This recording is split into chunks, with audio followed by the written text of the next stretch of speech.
On s'amuse bien par ici. Ah, qui t'a transformé en femme d'Aloha? Tu es ridicule.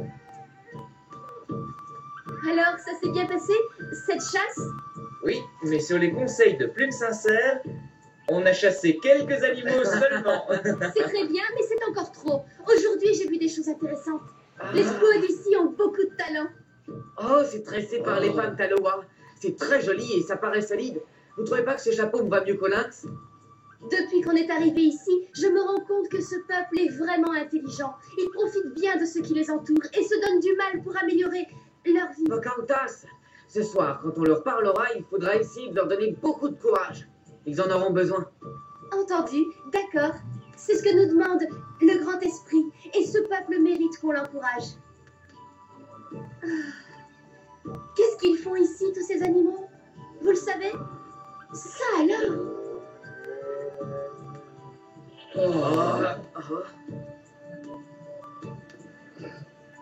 Je parie qu'ils nous ont suivis, parce qu'ils voulaient entendre parler du grand esprit. C'est gentil d'être venus, mes petits amis.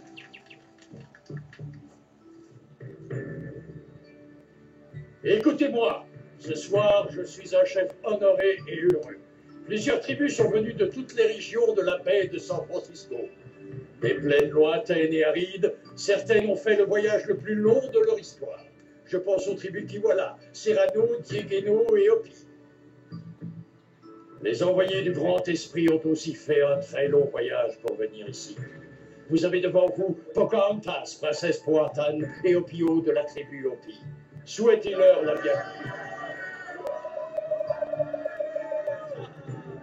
Tous ceux de ton village sont venus t'écouter. Une vieille prophétie de mon peuple que plusieurs d'entre vous doivent connaître dit: quand l'étoile bleue des dieux Kashina montera dans le ciel nocturne de notre village, que le soleil perdra de l'éclat, c'est que la troisième ère de notre monde finira et la quatrième ère naîtra. Nous vivrons alors la nouvelle ère avec la force du Créateur. Et nous prouverons que nos peuples sont courageux, intelligents et généreux. Que nos peuples vivent avec dans leur cœur des traditions nobles. Pour arriver à nos fins, nous devons nous unir et nous entraîner. Il a raison. Unissons-nous.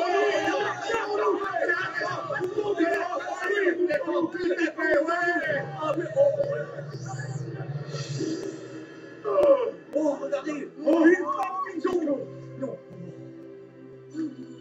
L'envahisseur ne respecte pas la nature et ses lois. Il abîme tout, détruit tout. À ce rythme, les animaux risquent de disparaître. Les arbres aussi. C'est tout l'équilibre de la nature qui est menacé à jamais. Pocahontas, élu par le grand esprit pour faire connaître sa parole, va maintenant vous parler.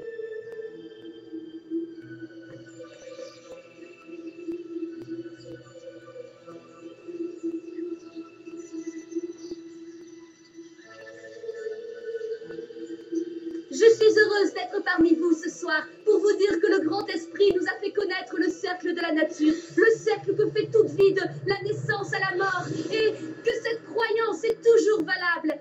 Tous les êtres vivants sont égaux sur cette terre.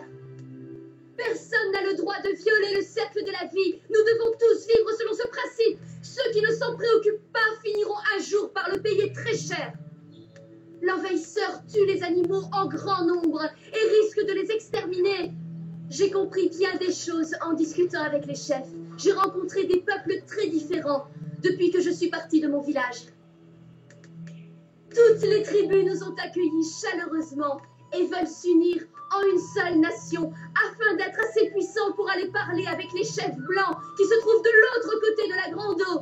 Nous irons leur expliquer la volonté du grand esprit et notre vérité sur le cercle de la vie. C'est ce qu'attend de moi le grand esprit.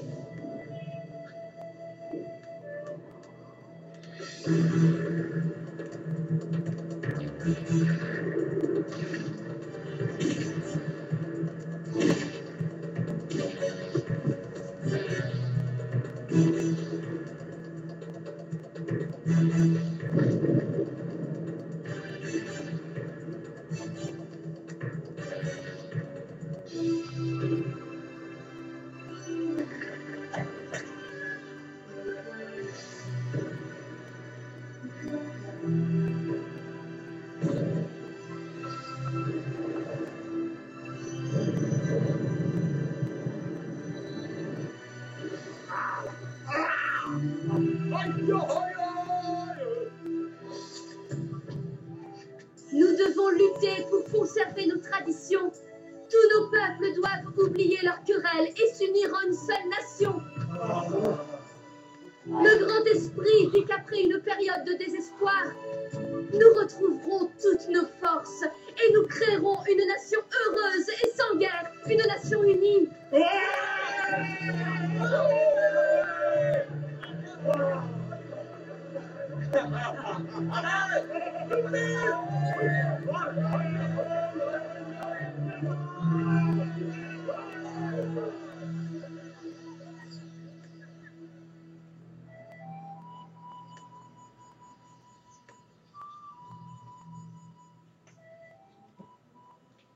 Tu veux porter des jupes